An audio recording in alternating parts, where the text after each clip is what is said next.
Today we have a 2-in-1 video. We are going to tell you on how to prepare an old vehicle for a long distance trip. When the car is ready and fully fit for the road, then we will take it to Howick in the early hours of the morning. So first things first, we took this vehicle to our trusted mechanic in Nelspruit. Then the mechanic told us that he had a lot of concerns. Number one, our brake pads are worn out and we need to replace them. Number two, our stabilizer links are now old. They also need to be replaced. We also told our mechanic that this vehicle was making a sound on the left-hand side when we are traveling on bumpy roads and speed humps. He told us with experience that it was the steering rack, and indeed it was. Number three, it means we changed the steering rack. New steering racks come with tie-end rods, so don't leave your tie-end rods with the mechanic because he might use them for another vehicle. So we took our old tie-end rods and we kept them in our vehicle. Number four, this one you might not see it as important, but the boot, it was sometimes opening, sometimes it was not opening. So this was a concern because we were going to travel at night. So if it happens that we need to change a tire, then we won't be able to access easily the spare wheel. So we replaced the boot mechanism. Number five, this right-hand side mirror was shaking when we were moving at high speed, which is also common with most VWs. So we tightened the screw behind that mirror and then it was fine. Number six, that cap was missing. We bought a new one and then put it in. Number seven, the wiper blades on the front wipers, they were worn out. We replaced them as well. And now we were ready to go. At exactly 1 o'clock, we were at the filling station and we filled up this vehicle. We now filled up our tank. It took close to 52 liters, which costed us 1,119 rands. Immediately after filling up the tank, we hit the road and then we joined N4. So as we are in N4, we are traveling round about the Elands Valley Road, the N4 Elands Valley Road. We will go to Watervalboven from here, from this filling station. Here we were in the famous tunnel of Watervalboven. This tunnel is famous if you are traveling to Nelspruit using the Elands Valley Road. You've probably stopped in the tunnel and took some pictures. When we passed in the tunnel this morning, the lights were not working. But what I've also picked up on this route, especially when you come outside the tunnel, there's always a truck that has an issue. If you've watched our previous video, when we're using the Corolla Cross XI traveling to Durban, City Park was stuck there, and numerous times I've seen problems with vehicles outside the tunnel. So normalize that speed limit of 80. If you've been listening to my diction properly, I keep on saying N4, Elands Valley. If you are from Nelspruit, when you arrive at Mindros, you have an option to choose whether you want to go to Schoemanskloof or whether you're going to use the Elands Valley road. These roads, they meet here and continue to the Machado toll plaza. At 22:02 in the morning, we were in the Machado toll plaza, the most expensive toll plaza in South Africa. But just before we pay here in the Machado toll plaza, if you're still enjoying this content, please like, please subscribe, please share our videos, please also comment. We want to know how are we doing. But if you've already subscribed, just know that we are going to travel South Africa together. So this toll plaza costed us 122 rands just for us to be able to pass. Yeah, we paid that 122 rands, but just after we passed the toll gate, we saw that most of the truck drivers, they use the toll gate at night as a truck stop. It's where they sleep. A lot of trucks were parked along this toll gate. I also believe it's also because of safety reasons. I don't think there is someone who could try to rob a truck on a toll gate, because a toll gate is surveillance monitored. Here we were departing the N4 and taking the off ramp that goes to Carolina, because we are going to Carolina. But if you happen to mistakenly pass this off ramp, you can continue and go to Belfast. You will meet another one that will take you to Carolina, but it will increase your travel time. This one, it takes you straight to Carolina, and it's a bit shorter than the one that goes to Belfast. When you are here, you take your right and go to Carolina, but if you continue straight, you'll go to Machado Top, the town. At 2:20, we were around Carolina, and we have traveled around about 100 kilometers, and our Polo Vivo was still doing great. It was still performing, and it was still sitting on a full tank. So that was quite impressive, traveling 100 kilometers with the gauge not moving. Let's see where it will start moving, but for now we were very happy with that. Also keeping in mind that this car is old. Here we were traveling in the unofficial toll gate, so I can confirm that this unofficial toll gate, you don't pay at night, you only pay during the day.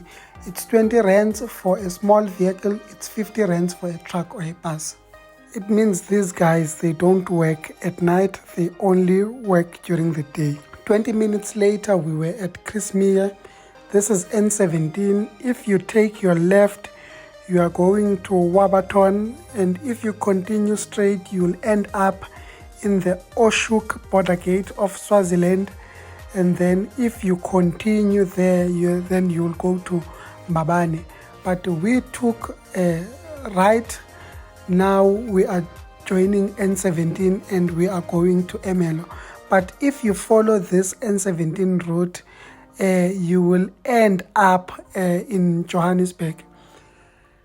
What we also picked up here in Christmere is that the humps, it looks like they've been renovated. They are now big. So do take note of those humps, especially if you are coming from Emelo, because you'd be traveling at high speed, and you might not get enough time to brake for these humps. They are now big. You actually feel them. They are unlike before.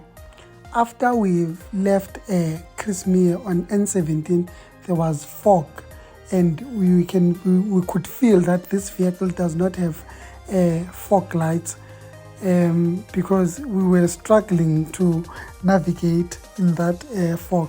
So we dropped our speed to around about 60-70 kilometers an hour up until we arrived in Emelo. At 3 o'clock, 163 kilometers later, we still had a full tank, and we were in Emelo, one of the cleanest towns here in Mpumalanga. In this street that we are traveling in, there's a speed camera of 60 kilometers an hour, and yeah, do take note of it. I got a ticket for it the last time. I was traveling at 80, and then it hit me. It's actually 500 rands if you're traveling at 80. So imagine if you're traveling at 100, you'd have to pay more. So do take note of that speed camera.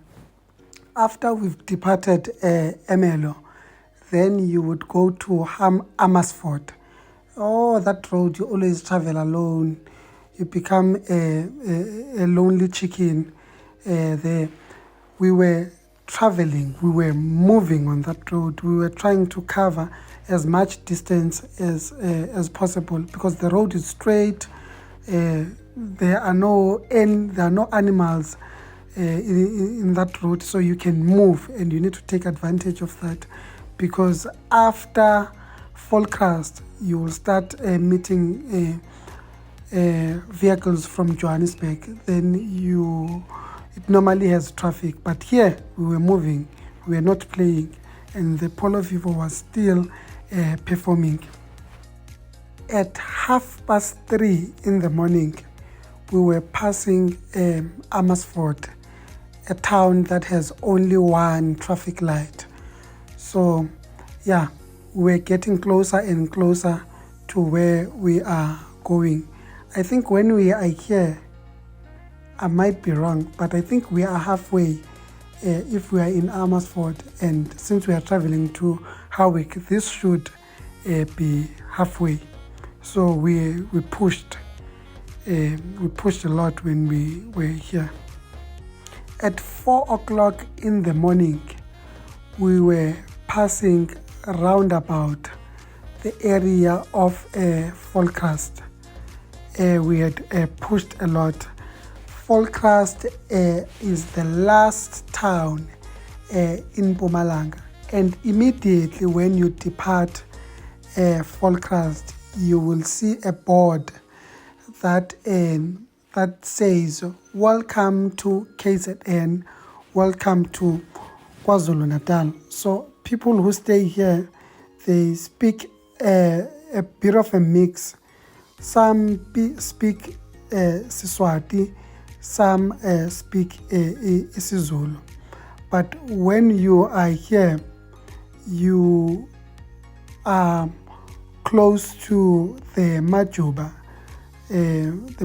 power station. It's some make around about this area. People who work at the Majuba power station, some of them, they stay here, and they have houses here in Volkrust. After departing Volkrust, you'll pass a township called Charlestown. Then you'll start the 15-kilometer pass in Majuba. This time around, we're traveling at night, and we were going downhill. We were taking it slow. We didn't want any mistake, as this pass is known as a high accident zone, especially for trucks. Trucks, when they are going to go downhill, they have their route where they need to stop, a standstill stop before they go downhill. This shows the seriousness of this pass. 20 minutes later, after passing the Majuba Pass, we were in Newcastle. If you take your right in this traffic light, then you'll go to Newcastle, the town.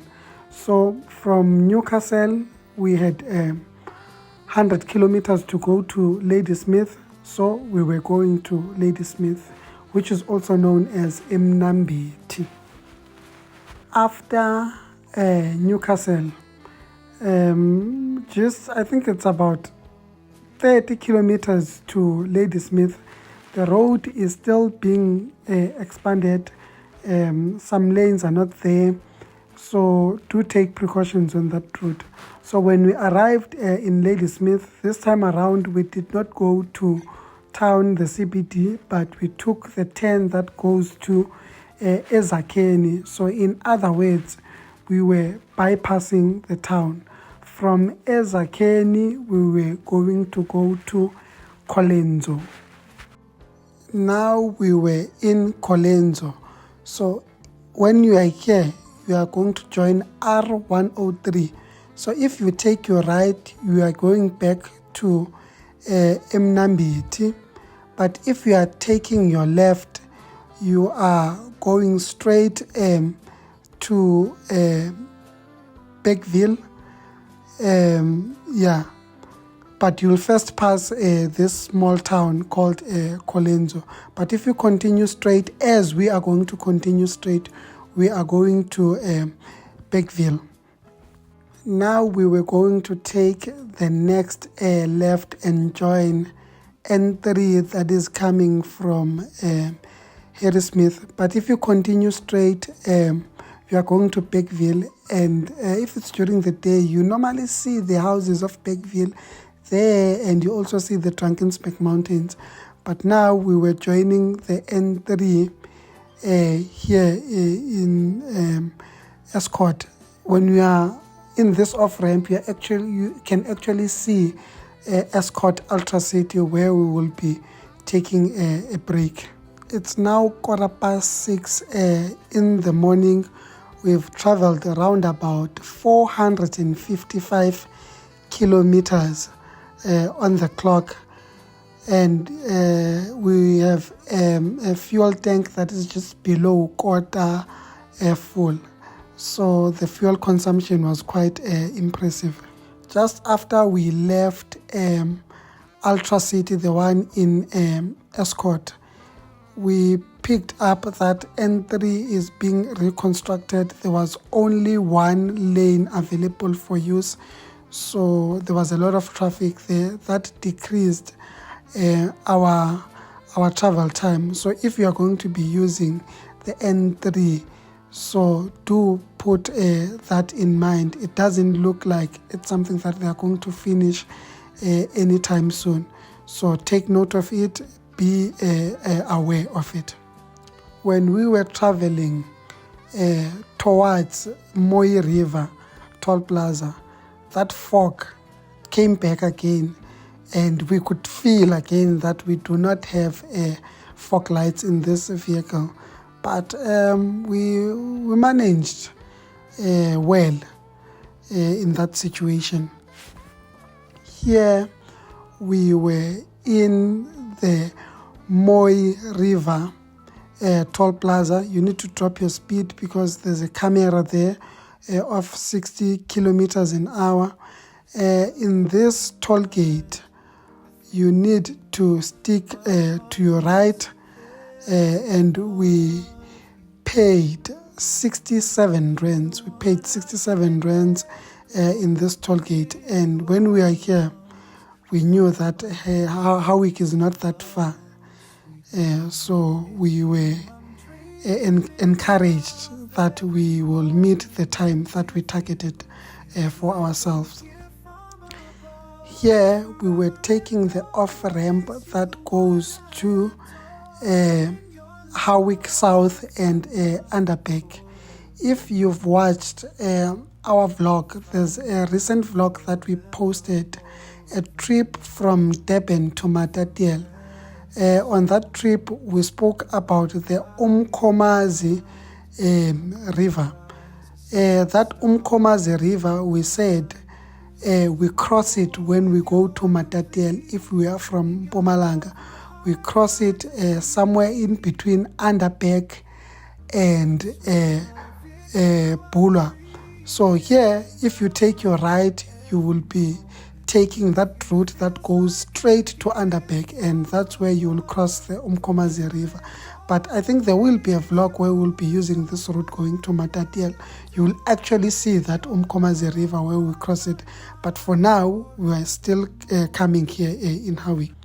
When we were here, we could formally say that we have arrived and we made it in time.